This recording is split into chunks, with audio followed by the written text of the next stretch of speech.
propose de démarrer, Justine. OK.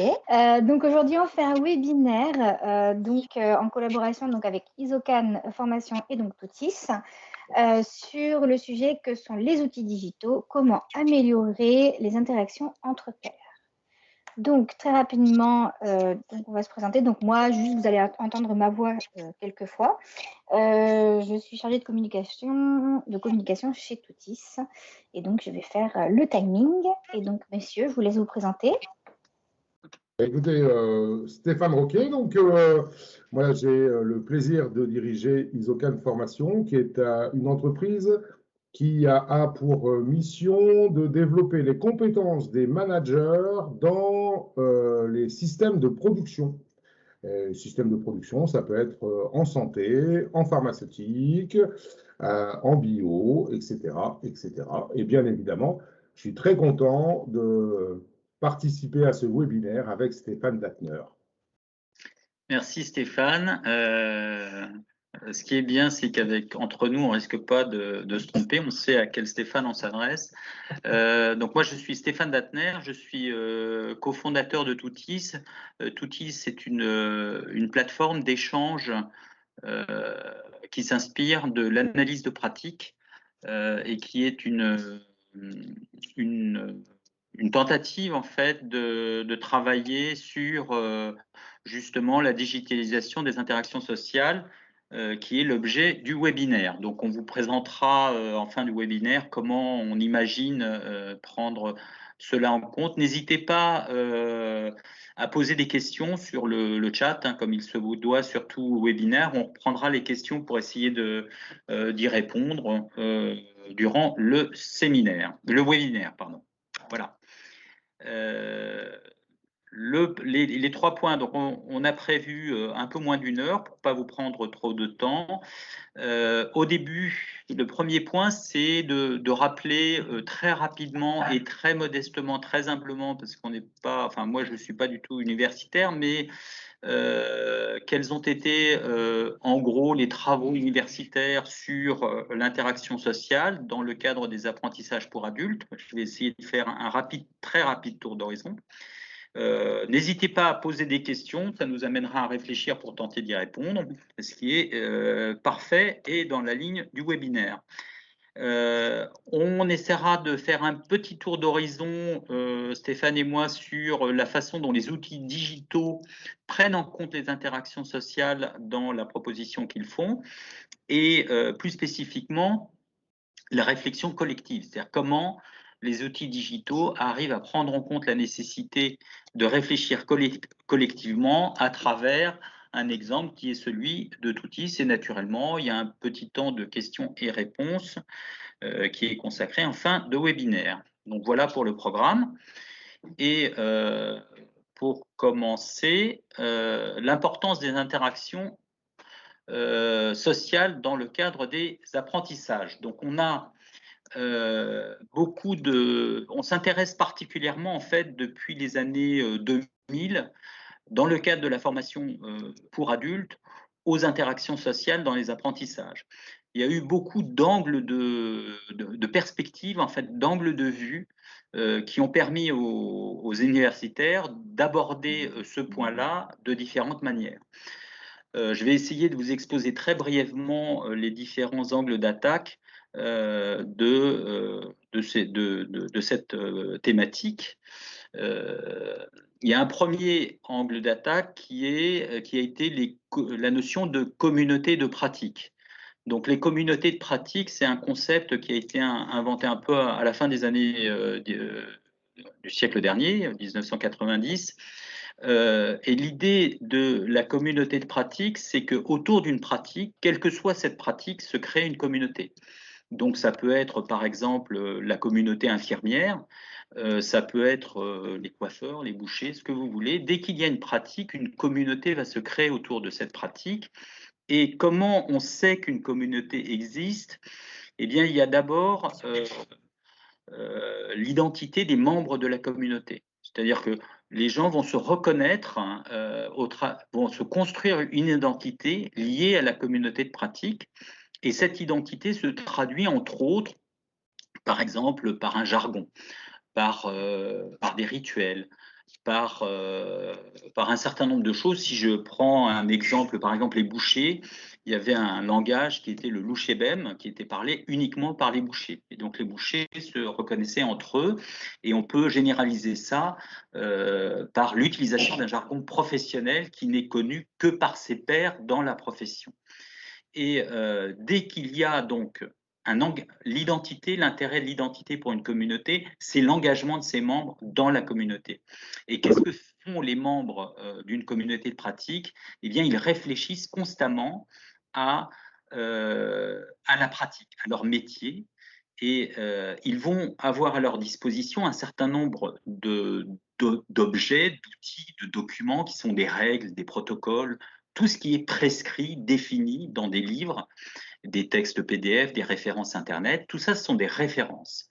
Et les références, la limite de ces références théoriques par rapport à la réalité quotidienne, c'est qu'il y a toujours un écart, il y a toujours nécessité pour le professionnel d'adapter son travail par rapport au travail prescrit. Et cette adaptation donne lieu à des discussions, à des négociations sur ce qu'il faut faire, et ces négociations aboutissent à l'évolution des protocoles. Et c'est ce que fait une communauté de pratique, et c'est un lieu d'apprentissage parce que quand on discute avec ses pairs, quand on échange, quand on se pose la question sur comment faire évoluer un protocole, c'est là qu'on développe ses compétences. Donc ça, c'est un premier angle.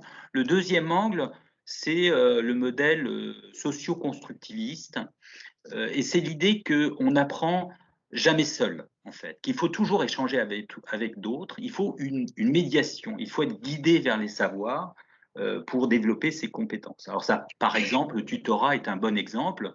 Le tuteur va vous guider, va pas vous donner les savoirs, mais va vous donner les clés pour aller rechercher vous-même les savoirs. Et finalement, ça veut dire que derrière cette idée, il y a l'idée qu'on apprend sur ce qu'on appelle les zones proximales de développement. C'est-à-dire qu'on ne va pas apprendre dans des zones qui sont complètement hors de notre champ de connaissances, mais des zones proximales qui sont proches de nous. Et pourquoi? Parce que le langage, la discussion, est un outil d'appropriation. Un bon prof, en fait, c'est quelqu'un qui vous fait réfléchir, qui fait réfléchir à ses élèves à partir de ce qu'ils savent déjà et qui va donc les guider vers ce qu'ils ne savent pas encore. C'est ça le modèle.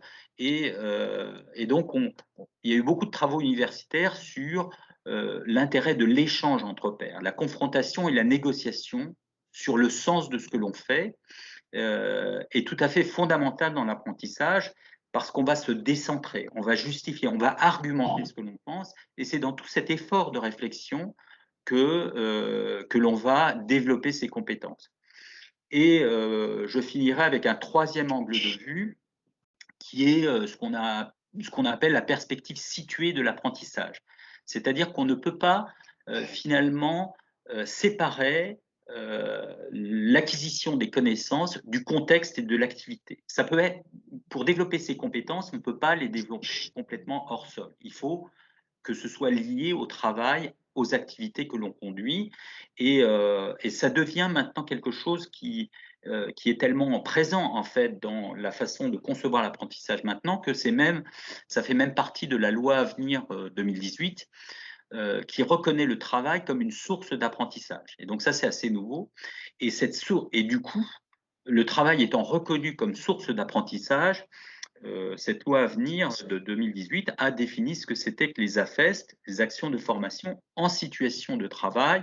Et ce qui est intéressant, c'est que dans le cadre de ces AFEST, on impose des phases réflexives entre pairs pour avancer dans l'apprentissage. Donc voilà à peu près ce que je voulais. Je ne sais pas si tu as des trucs à ajouter par rapport à ce que je viens d'expliciter. Je ne voulais pas aller beaucoup plus loin. Non, tu as ces trois mouvements. Moi, je replacerai un mouvement dans l'histoire qui est le corporatisme, qui peut s'apparenter aux communautés de pratique. Et le corporatisme, jusqu'au XVIIIe siècle, était bien l'environnement dans lequel on allait apprendre un métier. Et on allait l'apprendre avec ses pairs. On a arrêté le corporatisme en France avec la loi Le Pelletier. Aujourd'hui, on voit bien que même retrouver du sens dans son travail passe aussi par les échanges entre ses pairs, quoi. Et que on a besoin de ces échanges pour progresser, pour trouver du sens à son travail, à son job. Et donc, la communauté de pratique est peut-être la nouvelle génération du corporatisme, mais en tout cas, on en a besoin, quoi. L'être humain en a besoin. Oui, je pense que c'est un éclairage intéressant et dans tous les travaux sur les communautés de pratique, on est une des clés en fait, mais c'est ce qu'on retrouvait sûrement dans le corporatisme également, dans le compagnonnage ou ce type de structure, c'est vraiment la négociation du sens de ce que l'on fait, qui est au cœur de la pratique. En fait, c'est en négociant le sens de ce que l'on fait qu'on développe sa pratique et son apprentissage. Donc du coup, pour passer au slide suivant, l'enjeu c'est comment finalement les outils digitaux se sont saisis de ça. C'est-à-dire qu'on se rend compte qu'il y a récemment, je dirais, une prise en compte au niveau des approches théoriques de l'apprentissage de la nécessité des interactions sociales. Et en parallèle de ça, on assiste, et d'autant plus depuis la crise sanitaire, à un développement absolument extraordinaire de tous les outils digitaux. Et donc la question, c'est comment finalement les outils digitaux se sont saisis de cette nécessité de mettre en musique les interactions sociales.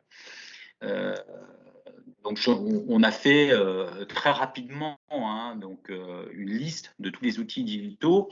Et donc il y a le premier auquel on peut penser, alors au-delà du e-learning, les premières tentatives de e-learning qui étaient en gros un point, je dirais que là, il n'y avait quasiment pas d'interaction et on s'est rendu assez vite compte que c'était loin d'être suffisant. Et du coup, les plateformes LMS se sont comment dirais-je, agrémentées en fait de toutes sortes d'outils complémentaires à juste la présentation d'un PowerPoint qu'on déroule. Et donc, il y a les échanges par chat, les messageries collaboratives, c'est-à-dire que maintenant on n'imagine pas un cours e-learning sans un forum de discussion associé au cours, les quiz, des sondages, des tentatives de gamification. L'enjeu de la gamification, des peut-être compétitions entre apprenants, c'est toujours le même, c'est comment je vais engager les apprenants dans la formation et les engager dans la formation, quelque part, c'est comment on mesure l'engagement des apprenants dans la formation, eh bien, aux interactions qu'ils ont avec leurs pairs, avec les professeurs, avec la plateforme. Donc, du coup, on va mesurer ces interactions, évidemment, proposer des jeux, de la gamification, des sondages, etc., permet de gérer cet engagement. En fait, c'est ça l'enjeu qu'il y a derrière. La possibilité de jouer un replay, c'est-à-dire que là, vous êtes en train d'assister à un webinar, peut-être qu'on ne parle pas très bien, qu'on n'est pas très clair, etc. Vous pourrez un peu plus tard repasser le webinaire et vous appesantir à nouveau sur ce qui a été dit. Le partage d'écran, c'est-à-dire que je peux partager ce que je suis en train de faire avec d'autres. Ça aussi, c'est de l'interaction. Les tableaux blancs collaboratifs, donc sont des outils de certaines plateformes qui permettent d'écrire et de partager ce que l'on écrit sur ces tableaux blancs. Et on peut simuler, donc toujours dans les outils digitaux, la simulation, les jeux. Donc la simulation, l'intérêt de la simulation, c'est qu'on va plonger au travers d'une simulation l'apprenant dans un environnement qui est proche de celui qu'il vit pour qu'il apprenne et qu'il répète plusieurs fois. Il y a aussi les techniques de réalité virtuelle, les serious games, donc mettre en place des jeux théoriques qui retrouvent la réalité et qui permettent de tester en fait les réponses que l'on a. Le mobile learning, donc qui permet d'apprendre partout. Donc là, on est un peu loin des interactions, mais c'est l'idée qu'on peut le faire à tout moment, à tout temps, et du coup avoir des possibilités d'interagir de façon synchrone ou asynchrone. Un point qui est important, c'est les documents collaboratifs, c'est-à-dire que là, on va, par exemple, si on travaille sur un document Word à plusieurs sur un Drive Google ou autre, si on est à plusieurs à travailler sur ce document, eh bien la production de ce document va produire le document lui-même, bien sûr, mais quand on est dans le cadre d'un apprentissage, va aussi produire des apprentissages parce qu'on va être amené en tant que participant, en tant que co-créateur de ce document, à réfléchir sur ce que l'on fait. Donc ça, c'est vraiment intéressant en termes de collaboration et d'interaction sociale pour l'apprentissage. Et plus généralement, bien sûr, le partage des ressources, les fichiers, les vidéos, les sites internet, et j'en oublie sûrement. J'ai à peu près fait le tour. Est-ce qu'il y a des points que j'ai oubliés ? Non, tu as fait un tour global de ce que les outils digitaux permettaient en termes d'information. Après, le point qui est le plus intéressant selon moi, c'est que l'interaction sociale n'est pas systématiquement en lien avec les apprentissages. C'est-à-dire que on a besoin de structurer ces interactions sociales pour capitaliser un savoir, pour capitaliser une compétence et pouvoir progresser. Rien qu'en regardant Facebook, par exemple, on voit bien qu'on a des interactions sociales, mais ce n'est pas ça forcément qui va nous permettre d'apprendre. On a besoin d'un cadre qui est beaucoup plus formalisé qu'un outil digital uniquement, quoi. Ouais, je rebondirais peut-être là-dessus. C'est-à-dire que la question qu'il faut se poser par rapport à tous ces outils et toutes ces possibilités d'interaction qu'on a, c'est que derrière l'interaction, l'enjeu, c'est tout à fait ce que tu as dit, c'est-à-dire que c'est pas interagir pour interagir. On cherche à interagir pour apprendre, et pour apprendre, quelque part, il faut réfléchir. Il faut se poser et réfléchir à ce qu'on reçoit et à ce qu'on donne. Comment en commercial, on dit souvent qu'il faut reformuler la demande.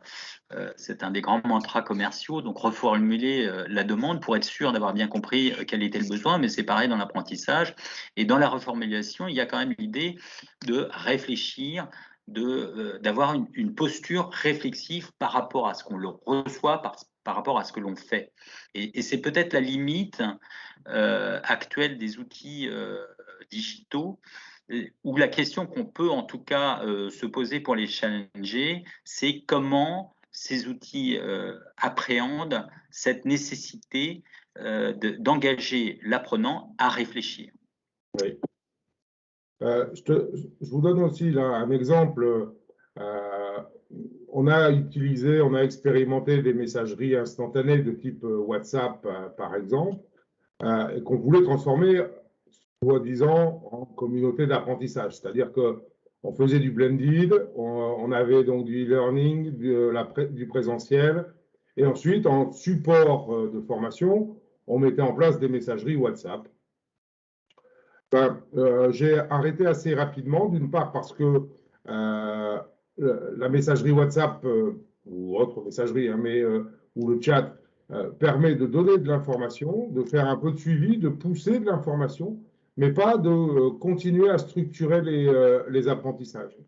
Et je suis revenu, moi, à ces outils digitaux pour être plus dans une structure et une méthodologie que TUTIS apporte, hein, mais au moins un outil digital structuré et méthodologique qui permet aux apprenants de continuer à réfléchir.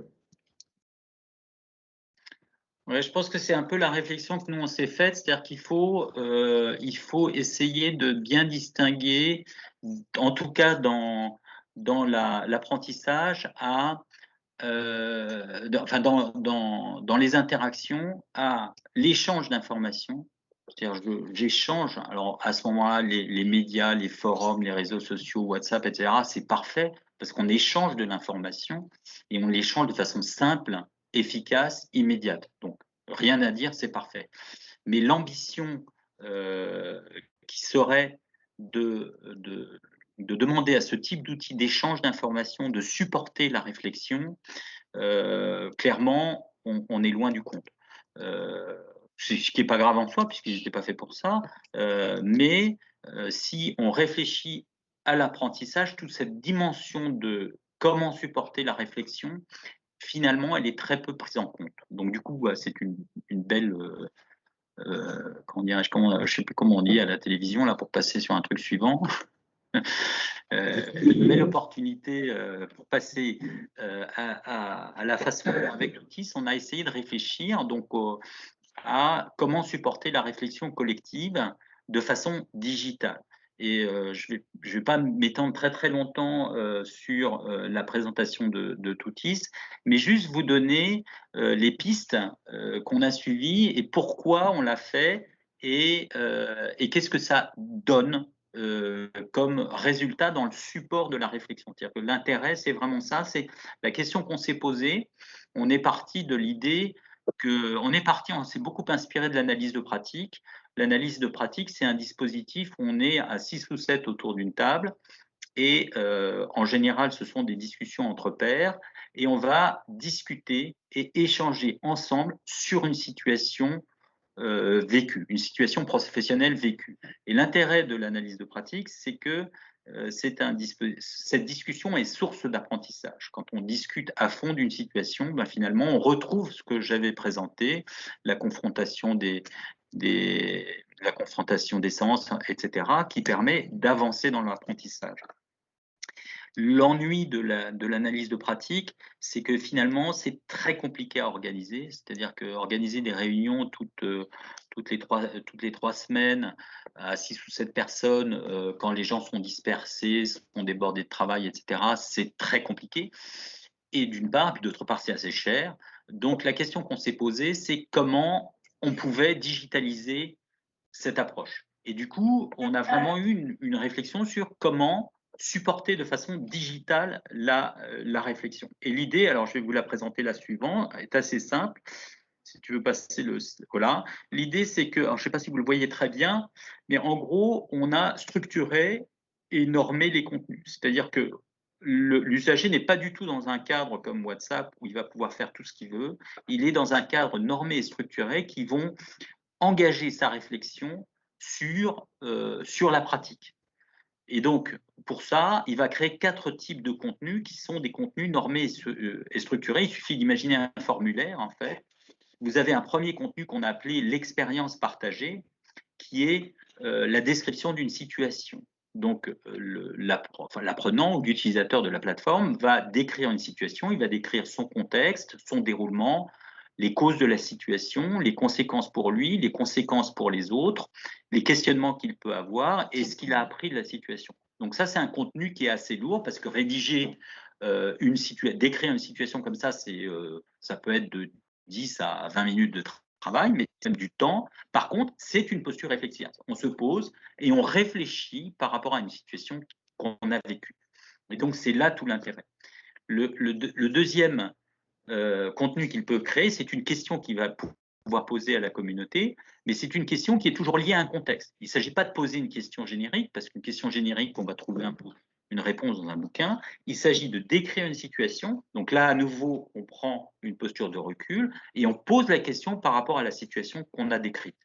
Et le troisième contenu, qui est la façon de réagir, et là, la seule façon de réagir, c'est de créer ce qu'on a appelé un si-alors. Si il se passe ceci, alors voilà ce que l'on peut faire. Et à nouveau, en fait, l'intérêt d'avoir structuré la réponse de cette façon-là, c'est que d'abord on répond à soi, on ne répond pas au contenu, on ne réagit pas par rapport au contenu, on répond par rapport au si qu'on a écrit. Du coup, il n'y a pas de jugement de valeur, il n'y a pas de digression, on reste toujours centré sur la pratique et on peut, avec le si alors, ajouter un lien vers une référence Internet, qui peut être un protocole de santé, qui peut être ce que vous voulez, en appui du si alors. Tous ces contenus, toujours structurés de la même façon, vont permettre d'engager la réflexion de tous les apprenants autour d'un groupe qui est constitué. Du coup, il y a évidemment des notifications, des choses comme ça qui permettent d'animer le groupe. Donc, pour positionner la plateforme, on va pouvoir la positionner par rapport à Wikipédia, dans le sens où ce sont les contributeurs qui vont alimenter la plateforme avec les contenus. Mais à la différence de Wikipédia, vous n'allez pas pouvoir modifier un contenu existant. Le seul moyen de réagir par rapport au contenu existant va être de créer un si alors. Ça, c'est le premier parallèle qu'on peut faire. Et le deuxième parallèle qu'on peut faire, c'est évidemment avec un forum, un groupe de discussion, un groupe WhatsApp. Et là, la grosse différence, c'est qu'on a normé et structuré les contenus. Et du coup, on engage les apprenants à cette posture réflexive.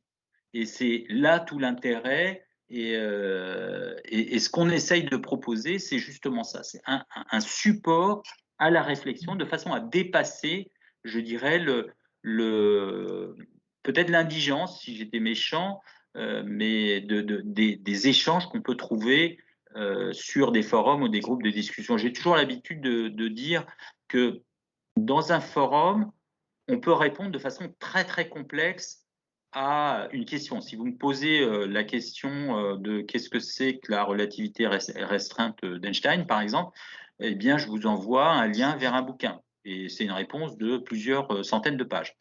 Pour écrire ce lien, ça m'a pris une ligne. Mais j'ai donné une réponse très complexe. Par contre, si je veux poser une question complexe sur un forum, il va falloir que je la décrive. Et ça, en fait, force est de constater sur les forums qu'on ne le fait pas. On va écrire 3-4 lignes, mais rarement beaucoup plus. Et du coup, on reste très superficiel dans la réflexion que l'on a. Par contre, on échange de l'information. Et du coup, c'est pour ça que ces forums-là ne peuvent pas être un support à la réflexion. Le dernier point, là, j'ai rajouté que ce n'était pas un guide de bonne pratique, c'est-à-dire que l'objectif là n'est surtout pas d'être un guide de bonne pratique. On ne va pas remplacer pour caricaturer Google, il ne s'agit pas de trouver une réponse à la question, c'est un bénéfice évidemment, mais c'est pas l'enjeu, c'est engager la posture réflexive. C'est comment je fais pour engager les gens à réfléchir. Quand ils rentrent ce type de contenu, en tout cas c'est la vision qu'on a, ils sont amenés à réfléchir et c'est ça tout le bénéfice. Donc voilà pour, je ne sais pas si j'avais des slides qui poursuivaient la présentation de Toutiche, je ne suis pas sûr. Justine, oui, là j'ai juste, oui, c'est juste pour positionner Toutis. Hein. Pourquoi ça marche de cette façon-là, c'est que on a normé les contenus, normé et structuré les contenus. C'est ça qui a permis d'engager d'engager les apprenants dans la réflexion. Et donc, pour revenir sur les interactions sociales, pour en finir peut-être sur la première présentation, et si vous avez des questions, elles sont évidemment bienvenues hein, pour Stéphane et moi, mais on ne cherche pas à vous prendre trop de temps. Mais pour revenir sur la présentation initiale, qui était comment prendre en compte les interactions sociales dans l'apprentissage, on a le sentiment que engager en fait l'apprenant, le stagiaire, enfin peu importe comment on l'appelle, sur la réflexion, ça passe peut-être par ce type d'outils et c'est l'ambition qu'on a. Après, il faut ça ne veut pas dire qu'on va oublier, c'est-à-dire que l'enjeu d'un outil comme ça, mais c'est toujours le même, hein, c'est-à-dire que on se rend bien compte que réfléchir, ça vous prend du temps, de l'énergie, on est tous dans des environnements de travail débordés de boulot, etc. Donc se poser et réfléchir pendant 10 minutes, c'est un enjeu lourd, en fait, c'est un enjeu très lourd.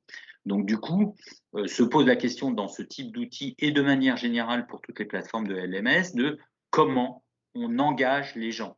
Donc il y a de l'animation, des notifications à prévoir pour que ça se passe bien. Et je pense que c'est un enjeu général dès lors que l'interaction sociale est au cœur ou est un des aspects importants de l'apprentissage. C'est toujours de se poser la question, mais comment je vais conduire ma stratégie d'apprentissage pour garantir l'animation du groupe qui est concerné. Donc ça fait partie des projets, mais pour Toutis comme pour d'autres qui sont au cœur de ce type de projet. Je ne sais pas s'il y avait des... Voilà, moi j'en ai terminé pour ce que j'avais à dire. Je ne sais pas si Stéphane, tu avais peut-être des choses à ajouter. Moi, je peux juste ajouter quelques éléments d'expérience. En présentiel, quand on intervient dans le monde de la santé, notamment pour apporter des méthodes de résolution de problèmes, on voit bien que ce qui est important, c'est bien de structurer sa pensée pour pouvoir exprimer correctement, clairement, un problème. Et ça, c'est le b.a.-ba les fondamentaux des changements de comportement. C'est-à-dire que si tu sais bien formuler un problème, ben, globalement, tu as déjà 50% de ta résolution.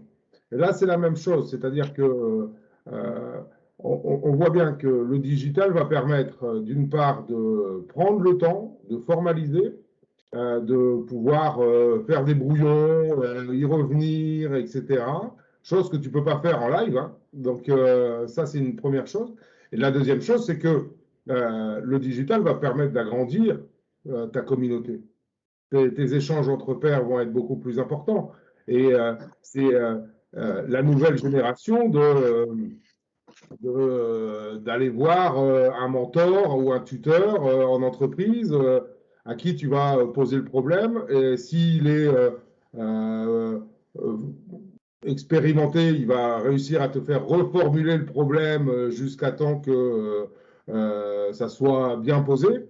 Ben là, le principe de Tutis, c'est vraiment d'apporter une valeur ajoutée tant dans la formalisation du problème que dans l'échange et la dimension importante des pairs.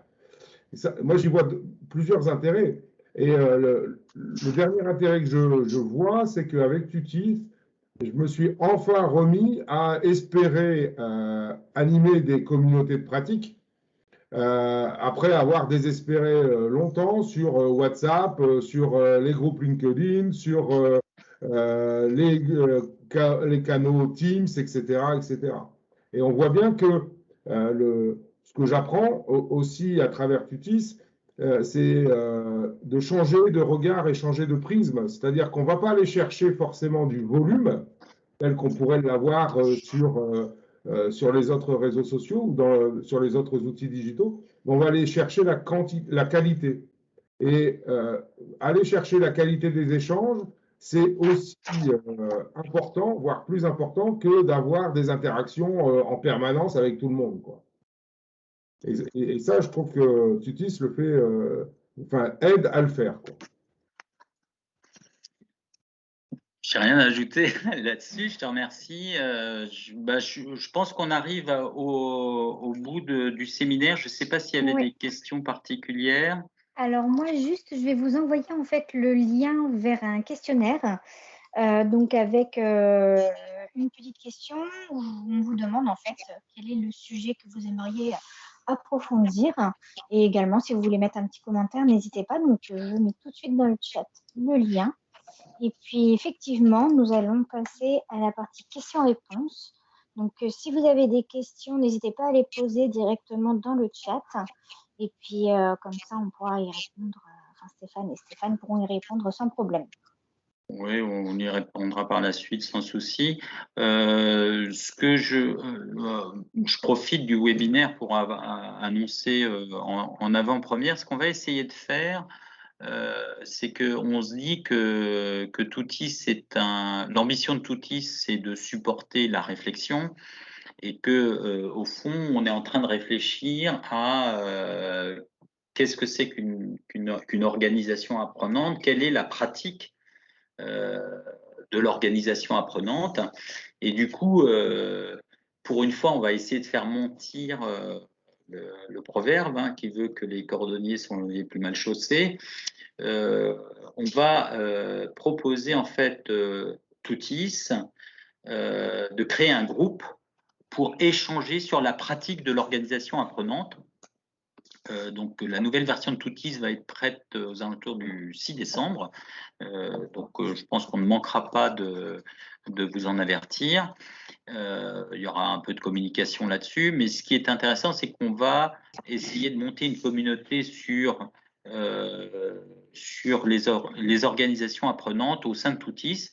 Et ce sera une communauté qui sera accessible gratuitement dès qu'on est inscrit sur Toutis, qui s'appellera la communauté Toutis. Donc, dès qu'on rentre sur Toutis, on sera de fait membre de cette communauté, et l'enjeu, la thématique de la communauté, ça va être l'utilisation de Toutis d'une part, et la pratique de l'organisation apprenante d'autre part. Donc, si vous avez si vous êtes partant dans cette communauté, je pense que ça permettra de réfléchir justement à comment analyser sa pratique, etc., grâce à des outils digitaux. Et plus on sera de fous, plus on rit, et plus ce sera intéressant. Donc voilà, c'est une première annonce, une annonce en prime, un peu en avance de phase, mais gardez présent ça à l'esprit. On sera très intéressé en fait d'avoir les retours des uns et des autres par rapport à cette présentation. Je ne sais pas si on n'a pas de questions. Je pense que pour moi c'est bon, Stéphane. Écoutez, merci à tous d'avoir été assidus, présents, et puis comme le disait Stéphane, ça va être intégrer la communauté organisation apprenante, ça va être vraiment un super moyen d'apprendre tous ensemble à utiliser les postures réflexives, les échanges entre pairs.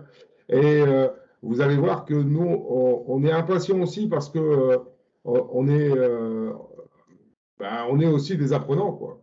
Et donc, pouvoir échanger, formaliser nos problématiques auprès de vous, ça va nous faire grandir. Et moi, je tiens déjà à vous remercier de votre participation à cette plateforme. Il n'y a pas d'engagement, hein, c'est gratuit, donc il n'y a aucun engagement. Juste, plus vous contribuez, plus on apprendra tous. Donc, plus on sera content. Mais on n'exigera pas des contributions. Voilà. Bon, écoutez, il est temps de merci à tous de nous avoir écoutés là pendant ces quelques minutes, et je vous dis à la prochaine fois. Alors, on va essayer, je ne sais pas quand est-ce qu'on fera un webinaire, peut-être d'ici 2 mois, mais toujours sur l'organisation apprenante. Donc voilà. Merci à tous. Bonne soirée. Merci, très bonne soirée.